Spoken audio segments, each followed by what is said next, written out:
ঢ্যাঁড়স হয়তো আপনি অনেকবার রান্না করে খেয়েছেন, কিন্তু আজ রান্না বাংলা ব্লগ চ্যানেলের এই নতুন ভিডিওতে আমি যে রেসিপিটা দেখাবো, আমি গ্যারান্টি দিয়ে বলতে পারি যে আগে কখনো এইরকম পদ্ধতিতে ঢ্যাঁড়স রান্না করেননি।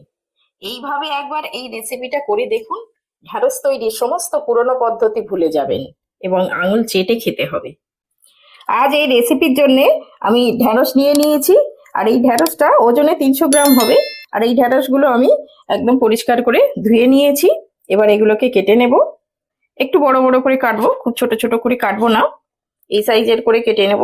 আর চেষ্টা করবেন ঢ্যাঁড়সটা একটু কচি নেওয়া। কচি ঢ্যাঁড়স নিলে কি হবে, এই রান্নার স্বাদটা খুব ভালো হয়। সেই জন্য চেষ্টা করবেন একটু কচি ঢ্যাঁড়স। আর এর মধ্যে একটু পোকা টোকাগুলো এইভাবে কাটতে কাটতে দেখে নেবেন, যদি পোকা থাকে সেগুলো বাদ দিয়ে দেবেন। তাহলে আমি এইভাবে সব ঢ্যাঁড়সগুলোকে কেটে নেব। ঢ্যাঁড়স আমার খুব প্রিয় একটা সবজি। আপনাদের মধ্যে কে কে ঢ্যাঁড়স খেতে ভালোবাসেন অবশ্যই কমেন্টে জানাবেন। আমার সব ঢ্যাঁড়সগুলো কাটা হয়ে গেছে, আমি সব এইরকম সাইজ করে কেটে নিয়েছি। এখানে আমি বেসন নিয়েছি, আর এখানে একটা বাটি নিয়েছি। এই বাটির মধ্যে আমি এই টেবিল চামচ, এটা আমি 4 চামচ বেসন নিয়ে নেব। এই 4 চামচ বেসন নিয়ে নিলাম। এখানে ঝাল লঙ্কার গুঁড়ো আমি একটু নিয়েছি, হাফ চামচেরও কম, সামান্য, খুব সামান্য হলুদ গুঁড়ো দিয়ে দিলাম। আর অল্প একটু গরম মশলা দিয়ে দিলাম। আর এর মধ্যে লবণ দিয়ে দিচ্ছি হাফ চামচ। এবার এর মধ্যে আমি অল্প জল দিয়ে এটা একটা গোলা বানিয়ে নেব। একসঙ্গে সব জল দেবো না, অল্প অল্প করে দেবো। এটা খুব পাতলাও হবে না আর খুব ঘনও করছি না, একটু মিডিয়াম একটা গোলা বানিয়ে নেব। এইরকম গোলাটা হবে, খুব পাতলাও হবে না আর খুব ঘনও নয়, এরকম একটা গোলা বানিয়ে নেব। বেসনটা আমার মেশানো হয়ে গেছে। এবার আমি ঢ্যাঁড়সের সঙ্গে এটা মিশিয়ে নেব। এটা আমি ঢ্যাঁড়সের মধ্যে ঢেলে দিচ্ছি। এবার আমি ঢ্যাঁড়সের সঙ্গে ভালো করে মিশিয়ে নেব। এই বেসনটা খুব সুন্দরভাবে ঢ্যাঁড়সের মধ্যে মাখিয়ে নিতে হবে। এইভাবে আমি সবগুলোর গায়ে খুব সুন্দরভাবে মাখিয়ে নিয়েছি। এইভাবে চেষ্টা করবেন এই বেসনটা যেন ঢ্যাঁড়সের সব গায়েতেই লেগে যায়।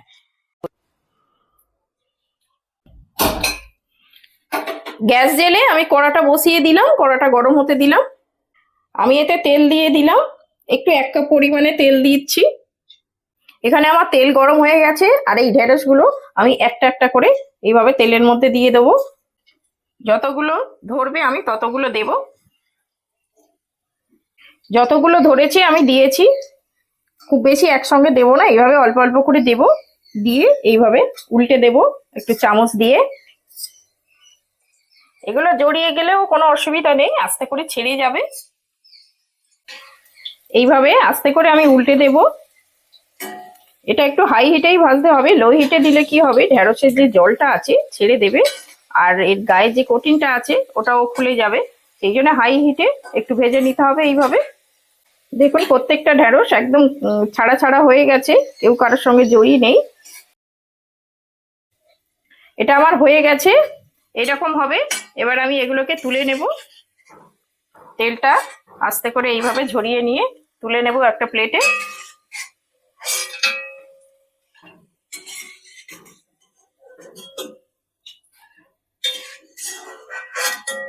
এইভাবে তুলে নিলাম। এবার বাকিগুলো এইভাবে ভেজে নেব। আমার সবগুলো ভাজা হয়ে গেল, সবগুলো ভেজে নিয়েছি। এবার আমি এই যে তেল আছে, এই তেলেতেই আমি ফোড়ন আর পেঁয়াজটা ভেজে নেব। এই তেলের মধ্যে আমি একটু জিরে ফোড়ন দিয়ে দিচ্ছি হাফ চামচ, একটু হিং ফোড়ন দিয়ে দিচ্ছি, একটু নাড়িয়ে দিলাম। এটা একটু ভাজা হয়ে যাক। এবার এই পেঁয়াজটা, এটা দুটো মিডিয়াম সাইজ পেঁয়াজ আমি একটু কুচিয়ে নিয়েছি, এটাকে দিয়ে দিচ্ছি। পেঁয়াজটা আমি হালকা ব্রাউন করে ভাজবো। তো এইভাবে আস্তে করে পেঁয়াজটা ভাজা হতে থাক। এবার আমি দুটো টমেটো কেটে নেব। এই দেখুন কি সুন্দর টমেটো ধরেছে আমার গাছে, দেখছেন? এখান থেকে আমি দুটো টমেটো তুলে নেব। এই একটা তুললাম, আর এই একটা টমেটো, এই দুটো টমেটো তুলে নিলাম। কি সুন্দর টমেটো দেখুন। আই গুবলু টমেটো তুলেছি, এসো, চলে এসো। এখানে মিডিয়াম সাইজে দুটো টমেটো নিয়েছি, এবার টমেটোগুলোকে আমি কেটে নেব। এটা খুব ছোট ছোট করে কাটবো।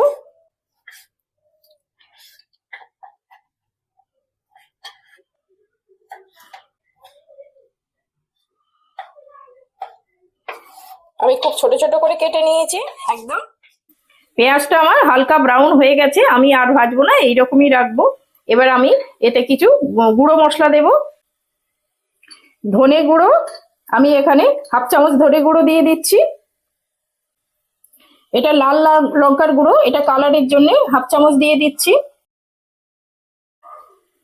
হলুদ দিয়ে দেব 1/2 চামচ। স্বাদ মতো লবণ দিয়ে দিচ্ছি।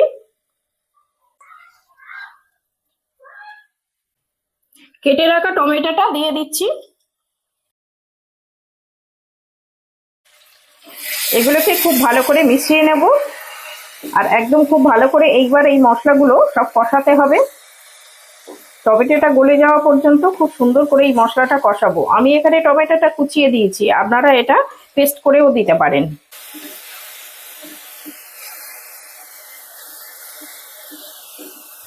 এবার একটু জল দিয়ে দেব আমি এতে। এটা আমি মিডিয়াম আছে 3-4 মিনিট ভালো করে কষিয়ে নেব। এই রান্নাটা যত ভালো মশলাটাকে কষানো হবে, রান্নার স্বাদটা তত বাড়ে। এই জন্য এই মশলাটা খুব সুন্দরভাবে কষিয়ে নিতে হয়। আমি এটা মিডিয়াম আছে ভালো করে কষিয়ে নেব। যারা আমার ভিডিও দেখছেন কিন্তু সাবস্ক্রাইব করছেন না, তাদের কাছে ছোট্ট একটা অনুরোধ, আমার এই ভিডিওটা যদি ভালো লেগে থাকে তাহলে একবার সাবস্ক্রাইব করে পাশে থাকবেন, তাহলে আমি নতুন নতুন রেসিপি বানানোর উৎসাহ পাবো। দেখুন আমার মশলাটা তেল ছেড়ে দিয়েছে একদম। আর এই মশলাটা এবার আমি হয়ে গেছে কষানো, এরকম সুন্দরভাবে কষানো হবে। এবার আমি এতে জল দিয়ে দিচ্ছি। জলটা একটু বেশিই দেব, কারণ হচ্ছে ঢেঁড়সটাতে তো একটু বেসম ছিল, বেসম একটু জল টানে, সেই জন্য একটু জলটা একটু বেশি পরিমাণে দিলাম। এই জলটা ফুটে ওঠা পর্যন্ত একটু অপেক্ষা করব। আমার ঝোলটা ফুটে উঠেছে, এবার আমি ঢেঁড়সটা দিয়ে দেব। এবার ঢেঁড়সটা দিয়ে দিচ্ছি এর মধ্যে, দিয়ে একটু নাড়িয়ে দেব। এর উপরে আমি দুটো কাঁচা লঙ্কা দিয়েছি, দিয়ে এটা ভালো করে মিশিয়ে নেব। দেখুন কত সুন্দর হয়েছে। আর এইটা মিশিয়ে আমি আরও 3-4 মিনিট একটু ফুটিয়ে নেব। ঢেঁড়স এমনিতেই নরম সবজি, খুব তাড়াতাড়ি হয়ে যায়, আর যেহেতু ভাজা রয়েছে, আর আমি 3-4 মিনিট একটু ফুটিয়ে নেব। এটা আমার হয়ে গেছে, আমি 4-5 মিনিট ফুটিয়ে নিয়েছি। দেখুন এইরকম হবে এই সবজিটা, এইরকম মাখা মাখা হলে ভালো লাগবে খেতে। সবশেষে আমি একটু গরম মশলা ছড়িয়ে দিচ্ছি, একটু ধনেপাতা ছড়িয়ে দিচ্ছি উপর থেকে। এটা একটু ভালো করে মিশিয়ে নিচ্ছি গরম মশলা আর ধনেপাতাটা। দেখুন এই রকম হবে রান্নাটা। দেখলেন তো কত সহজে কত সুন্দরভাবে হয়ে গেল। আর এটা রান্নাটা করতে খুবই কম সময়ের মধ্যে হয়ে যায়, আর এটা খেতে কিন্তু দারুণ লাগে। এটা আমার হয়ে গেছে, আমি গ্যাস অফ করে দিচ্ছি। দেখলেন তো কত কম সময়ে আর কত সহজে এই রান্নাটা হয়ে গেল। এটা শুধু দেখতে ভালো নয়, এটা খেতেও খুব ভালো লাগে।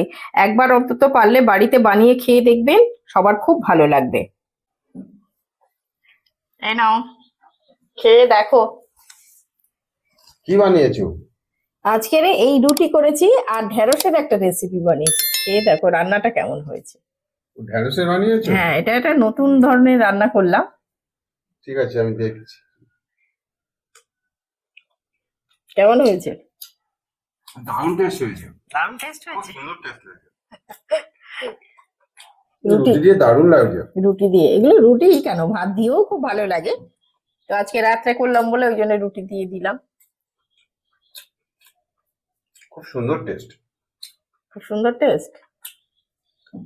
ঢ্যাঁড়স তো খুব প্রিয় আমার, দারুণ টেস্ট। ঢেঁড়স আমারও খুব প্রিয় সবজি।